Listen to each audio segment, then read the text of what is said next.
बोलिए वैष्णो मैया की जय। भक्तजनों, माँ वैष्णो देवी का मंदिर हिंदू मान्यता अनुसार शक्ति को समर्पित पवित्रतम हिंदू मंदिरों में से एक है, जो भारतवर्ष के जम्मू और कश्मीर राज्य में त्रिकुट पर्वत पर स्थित है। यहाँ पर मैया 3 पिंडियों के रूप में गुफा मंदिर में स्थापित है तथा दर पे आने वालों को दर्शन देकर उनके जन्मों जन्मों के संचित पाप कर्मों का नाश कर रही है, उन्हें मुक्ति का फल प्रदान कर रही है। जितनी रोचक माँ के भवन की चढ़ाई है, उतनी ही रोचक माँ के प्राकट्य की पावन गाथा है, जो आज मैं आपको संगीतमय रूप में सुनाने जा रहा हूँ। तो एक बार फिर से बोलिए, बोलिए वैष्णवी मैया की जय।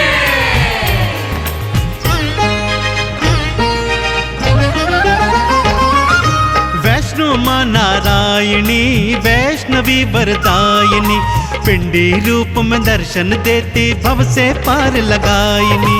वैष्णो माँ नारायणी वैष्णवी वरदायिनी, पिंडी रूप में दर्शन देती भव से पार लगायिनी। वैष्णो मैया नमो नमः, माँ वैष्णवी नमो नमः, पिंडी रानी नमो नमः, माँ कल्याणी नमो नमः। वैष्णो मैया नमो नमः, माँ वैष्णवी नमो नमः, पिंडी रानी नमो नमः, माँ कल्याणी नमो नमः।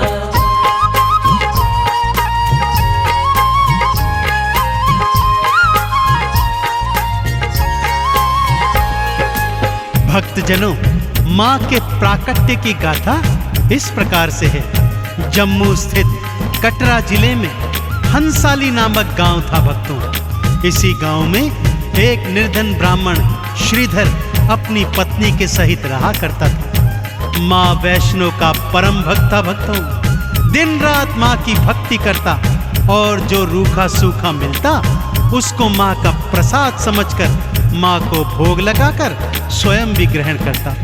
उसके जीवन की बस एक ही तमन्ना थी कि मैं माँ के नाम का जागा करवाऊं और अगले दिवस सारे गांव वासियों को माँ के नाम का भंडारा खिलवाऊं। पत्नी उसकी बात सुनकर कभी हंसती और कभी रोती थी। घर में खाने को अन्न का एक दाना भी नहीं था और उसका पति सोच रहा है पूरे गांव को भंडारा खिलवाने की। परंतु माँ का परम भक्त श्रीधर अपनी पत्नी से कहता, हे प्रिय, माँ ने जागे की और भंडारे की प्रेरणा दी है तो करवाएगी भी मेरी वैष्णवी मैया। श्रीधर ने मन में था सोचा माँ का जागा करवाऊं, जागे के अगले दिन भक्तों को भंडारा खिलवाऊं।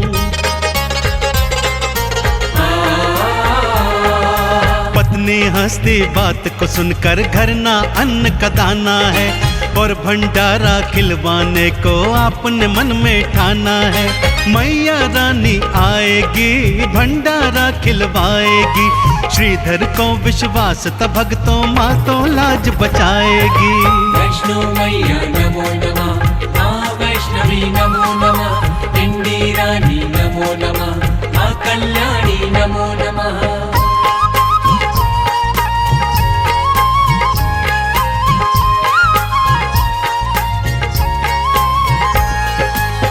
और एक रात उसे स्वप्न में माता वैष्णो के दर्शन हुए। माँ ने आश्वासन दिया कि जा मेरे भक्त, मेरे नाम का जागा करवा और अगले दिन पूरे गांव को मेरे नाम से भंडारा खिलवा। श्रीधर अगले दिन सुबह सुबह उठा और माँ का नाम जपते जपते पूरे गांव को जागे का और भंडारे का निमंत्रण देने निकल गया। पत्नी ने बहुत समझाया कि ये आपका भ्रम है, परंतु श्रीधर पर तो माँ की नाम खुमारी चढ़ गई थी। सारे गांव सहित वो भैरवनाथ और उसके शिष्यों को भी भंडारे का निमंत्रण दे आया। सबके मनों में कौतूहल है कि भला ये दरिद्र हमें क्या भंडारा खिलवाएगा। अगले दिन सब जागे में गए और फिर भंडारा खाने पंगत में बैठ गए। घर में अन्न का एक दाना भी नहीं और सारा गांव खाना खाने बैठा है कि तभी सब क्या देखते हैं, एक लाल चुनर ओढ़ी छोटी सी कन्या श्रीधर श्रीधर कहती हुई आती है और भोजन का पात्र उठाकर उसमें से 56 भोग निकाल निकाल कर सारे गांव को खिला रही है। श्रीधर की आंखों से खुशियों के आंसू छलक रहे हैं। भक्तों, मैया का चमत्कार ऐसा ही है।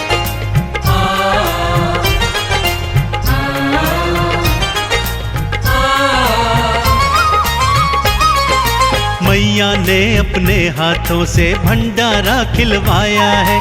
श्रीधर तो खुशियों में झूमा, मन ही मन हर्षाया है।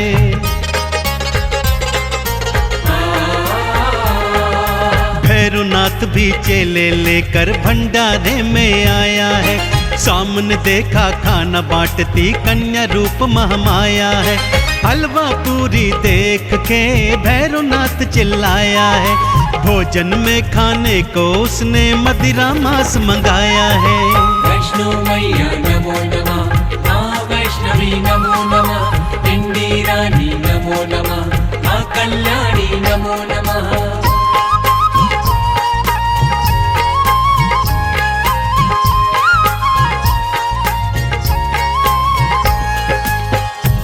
वैष्णो मैया ने भी अपनी माया चला दी। भक्तों, मांस के थाल और मदिरा के प्याले आ गए, परंतु ज्यों ही भैरवनाथ ने मांस का टुकड़ा उठाया, माँ की कृपा से हलवा चना बन गया। मदिरा उठाई तो वो माँ का चरणामृत बन गया। अब भैरवनाथ जान गया था यह कोई मामूली कन्या नहीं, अपितु साक्षात महामाया है। वो जैसे ही माँ को पकड़ने भागा, माँ लांगुर सहित त्रिकुट पर्वत की ओर पवन वेग से भाग निकली। मैया की अजब लीला है भक्तों। माँ और लांगुर आगे आगे और भैरवनाथ पीछे पीछे। दौड़ते दौड़ते लांगुर को जब प्यास लगाई तो माँ ने बाण मारकर धरती से गंगा प्रकट कर दी। आज भी सभी भक्त इसको बाण गंगा के नाम से जानते हैं और यहाँ पर स्नान करके अपने तन के रोगों को दूर करते हैं। आगे चलकर माँ एक गुफा में जाकर छुप गई और लांगुर बाहर पहरेदारी करने लगा। भागते भागते वैष्णो रानी एक गुफा में थी आई। मैया अंदर छुप गई और बाहर लांगुर अगवाई।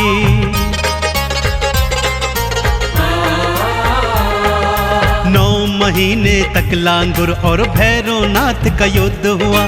युद्ध भयंकर था, भक्तों पर कोई परिणाम नहीं निकला। मैया क्रोध चढ़ आई है, गुफा से बाहर आई है। भैरवनाथ से युद्ध करन को हाथों खड्ग उठाई है। वैष्णो मैया नमो नमः, माँ वैष्णवी नमो नमः, पिंडी रानी नमो नमः, माँ कल्याणी नमो नमः।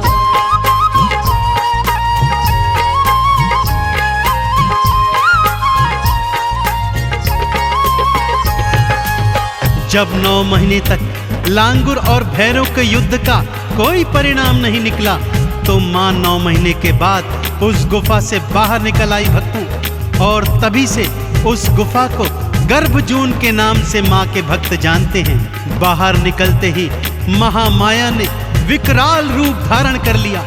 8 भुजाओं में अनेक अनेक अस्त्र शस्त्र धारण किए और माँ भैरवनाथ से युद्ध करने को तत्पर हो गई।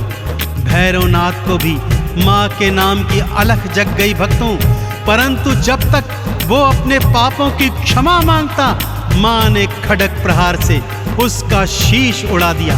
भैरवनाथ का कटा शीश दूर जाकर भैरव घाटी में गिर गया और वो कटा शीश माँ के नाम का सुमिरन करने लगा। माँ ने भी दयावान होकर उसे अभय वरदान दिया कि जब तक मेरे दर्शनों के पश्चात तेरे शीश के दर्शन नहीं होंगे, मेरी यात्रा का फल संपूर्ण नहीं होगा।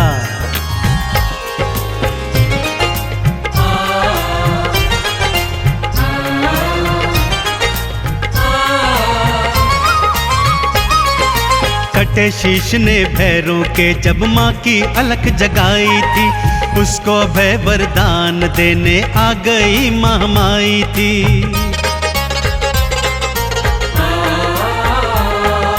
जब तक मेरे दर्शन करके तेरे धाम न जाएंगे, मेरे धाम की यात्रा का पुण्य कभी ना पाएंगे। मैया के दर्शन के बाद भैरव घाटी जाते हैं, मैया के भैरव के दर्शन भक्त सारे पाते हैं।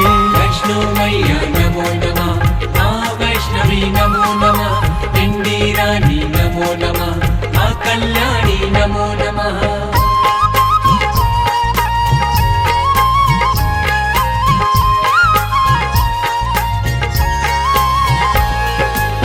अब आइए भक्तों, आपको माँ के भवनों की सैर करवाता हूँ। सबसे पहले आता है माँ का परम धाम कौल कंढोली, फिर आती है बाण गंगा, जहाँ भक्त लोग स्नान करके अपने तन के रोगों को दूर करते हैं। थोड़ा चढ़ाई चढ़ने के बाद दर्शन होते हैं चरण पादुका के, जहाँ एक शिला पर माँ के पावन चरणों के निशान हैं। भक्त इनका दर्शन करके आगे को बढ़ते हैं तो आती है वो पावन अर्धकुंवारी गुफा, जहाँ पर माँ ने 9 माह तक वास किया था। यहाँ दर्शन करने के पश्चात चढ़ाई थोड़ी कठिन हो जाती है भक्तों, और आगे हाथी मत्थे की सबसे कठिन चढ़ाई के बाद सांझी छत पर भक्त आकर कुछ देर विश्राम करते हैं और माँ के भवनों का दर्शन करते हैं। अब आती है माँ की वो पावन गुफा, जहाँ पर महालक्ष्मी, महासरस्वती और महाकाली पिंडी रूप में एक साथ सभी भक्तों को दर्शन देती है। तो बोलिए पिंडी रानी मैया की।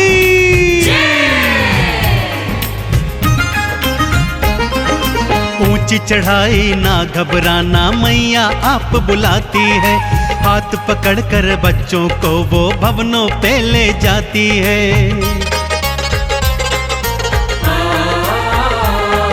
नारियल का भोग लगाते, चंदन तिलक लगाते हैं, मैया रानी के भवनों से मुक्ति का फल पाते हैं। लाल चुनर जो मैया को हाथों से पहनाते हैं, भवसागर में कभी न डोले पार वो लग जाते हैं। वैष्णो